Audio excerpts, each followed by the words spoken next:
diyaaradaha dagaalka ee Israa'iil ayaa duqeeyay laba xira qaxooti oo ku yaala marinka Gaza ee dhulka reer Falastiin waxaana ku dhintay ugu yaraan 53 qof tiro kalena waa ay ku dhaawacmeen sida ay sheegeen saraakiisha caafimaadka ee ku sugan deegaanka go'doonsan.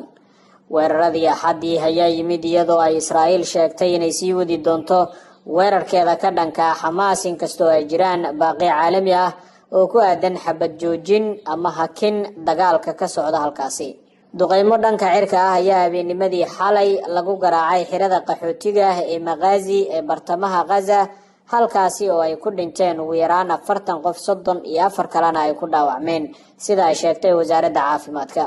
Arafat Abu Mashi oo ku nool xirada ayaa sheegay in duqeymaha cirka ay dhulka la simeen dhismayaal dhowr ah oo ku yaala halkaasi.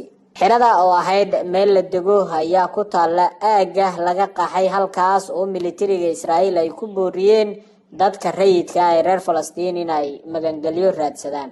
weerar kale oo dhanka cirka ah ayaa lagu qaaday guri ku dhow iskuul ku yaala xirada qaxootiga Bureji ee bartamaha Gaza Axadii. shaqaalaha isbitaalka Al-Aqsa ayaa sheegay in ugu yaraan 13 qof ay ku dhinteen xirada waxaa ku noolaa dad lagu qiyaasay 46,000 oo qof waxaana sidoo kale la weeraray maalintii Khamiista.